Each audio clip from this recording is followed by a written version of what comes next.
BC రిజర్వేషన్లను BJP అడ్డుకుంటోందన్నారు Congress నేతలు. BJP కుట్ర వల్లే బీసీలకు 42% రిజర్వేషన్ ఆగిందన్నారు. మత రాజకీయాలతో బీజేపీ లబ్ధి పొందాలని చూస్తోందని ఆరోపించారు. కేసీఆర్ కుటుంబం ఆర్థిక లబ్ధి కోసమే కాళేశ్వరం ప్రాజెక్టు నిర్మించారని ఆరోపించారు. 4వ రోజు జనహిత పాదయాత్రలో భాగంగా నిజామాబాద్ జిల్లా అంకాపూర్లో కాంగ్రెస్ జెండా ఆవిష్కరించారు PCC chief Mahesh Kumar Goud, AICC incharge Meenakshi Natarajan. వేలాదిగా తరలివచ్చిన కార్యకర్తలతో కలిసి అంకాపూర్ నుంచి నిర్మల్ జిల్లా ఖానాపూర్ వరకు పాదయాత్ర చేశారు నేతలు.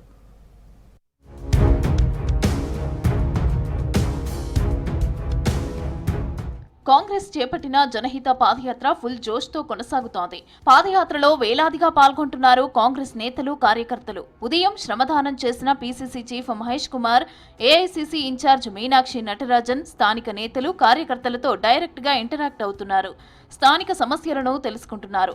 4వ రోజు జనహిత పాదయాత్రలో భాగంగా నిజామాబాద్ జిల్లా అంకాపూర్లో కాంగ్రెస్ జెండా ఆవిష్కరించారు PCC chief Mahesh Kumar Goud, AICC incharge Meenakshi Natarajan. ఆ తర్వాత అంకాపూర్లో మహిళలు, రైతులతో నిర్వహించిన చిట్ చాట్ కార్యక్రమంలో పాల్గొన్నారు. వేలాదిగా తరలివచ్చిన కార్యకర్తలతో కలిసి అంకాపూర్ నుంచి నిర్మల్ జిల్లా ఖానాపూర్ వరకు పాదయాత్ర చేశారు నేతలు.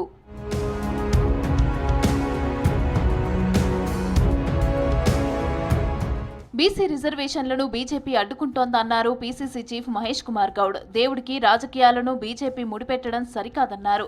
బీసీ బిల్లుపై బీజేపీ ఎంపీలు ఎందుకు మాట్లాడారని ప్రశ్నించారు.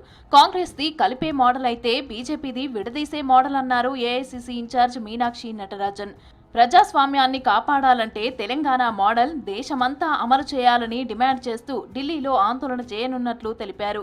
నిజామాబాద్ జిల్లా జక్రాన్పల్లి మండలం ఆర్మూర్లో కాంగ్రెస్ కార్యకర్తలు, నాయకుల సమావేశంలో పాల్గొన్నారు. మహేష్ కుమార్, మీనాక్షి. అరే మాట్లాడే ముందు కిషన్ రెడ్డి గారు, ఒక్కసారి మీరు గుజరాత్ పోయి మీ నాయకుడు మోడీ పాలనలో గుజరాత్ ప్రభుత్వంలో మేము ముస్లింకి రిజర్వేషన్ ఇస్తా ఉన్నాము, నేను దాన్ని ఎప్పుడు పట్టించుకోవాలని మీ మోడీ గారు ఆన్ రికార్డు చెప్పిండు. అక్కడ ఇస్తే తప్పు లేదు, ఇక్కడ 57% రిజర్వేషన్లో ముస్లిం ఉన్నారు కాబట్టి సపోర్ట్ చేయము. బుద్ధి జ్ఞానముని మాట్లాడుతున్నారా మీరు? ఎప్పుడైనా మీరు పనులు చేసి గెలిచినారా? బీజేపీ ఎమ్మెల్యేలు సపోర్ట్ చేశారు మనకు అసెంబ్లీలో 42% రిజర్వేషన్ అప్పుడు. ఢిల్లీ పోతే ముఖాలు అడ్డేస్తున్నారు. तो पूरी दुनिया में संदेश देने के लिए हम नई दिल्ली जा रहे हैं 5, 6 और 7 तारीख को, इसलिए कि देश के नागरिकों को अब चुनाव करना पड़ेगा कि वो कौन से मॉडल के साथ चलना चाहते हैं, क्योंकि देश में अगर लोकतंत्र को मजबूत करना है तो तेलंगाना मॉडल अपनाना पड़ेगा. మత రాజకీయాలతో బీజేపీ లబ్ధి పొందాలని చూస్తోందని ఆరోపించారు మంత్రి సీతక్క. బీజేపీవి విభజన రాజకీయాలని విమర్శించారు. 42% బీసీ బిల్లులను బీజేపీ అడ్డుకుంటోందని ఆగ్రహం వ్యక్తం చేశారు. కాంగ్రెస్ సిద్ధాంతం ప్రజల సిద్ధాంతమన్నారు.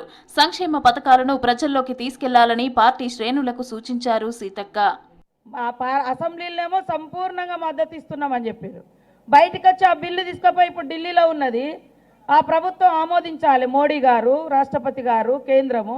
అది చేస్తే మేము ఎన్నికలో పోతామంటేనేమో ఇప్పుడు కుంటి సాకులు వెతుకుతా ఉన్నారు. వీళ్ళకి ఎంతసేపు ఏ పేదోళ్ళు, ఏ బడుగు బలైన వర్గాలు, ఎవరికి అసలు రిజర్వేషన్ల విధానానికే వాళ్ళు వ్యతిరేకం. బీసీలకు, ముస్లింలకనే కాదు, ఎవరికి ఉండొద్దు, ఎవరికి సబ్సిడీలు ఇవ్వద్దని అంటారు వాళ్ళు. బీజేపీ కుట్ర వల్లే బీసీలకు 42% రిజర్వేషన్ ఆగిందన్నారు మాజీ మంత్రి జీవన్ రెడ్డి. పేద ముస్లింలను బీసీల్లో చేర్చడం అనేది కొత్త అంశం కాదని బీజేపీ నేతలు గ్రహించాలన్నారు. రిజర్వేషన్లు ఎన్నికల కోసమే కాదని విద్య, వైద్యం కోసం చేపట్టాలని కోరుతున్నామని తెలిపారు జీవన్ రెడ్డి.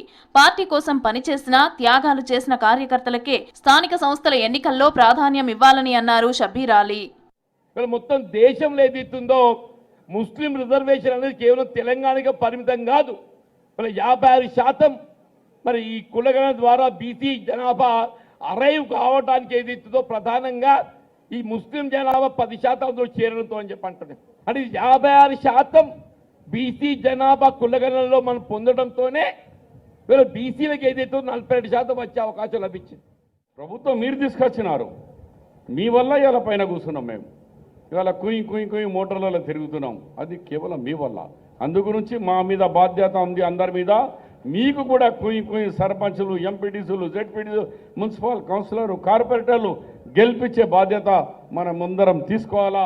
కేసీఆర్ కుటుంబం ఆర్థిక లబ్ధి కోసమే కాళేశ్వరం ప్రాజెక్టు నిర్మించారని ఆరోపించారు మునుగోడు ఎమ్మెల్యే కోమటిరెడ్డి రాజగోపాల్ రెడ్డి.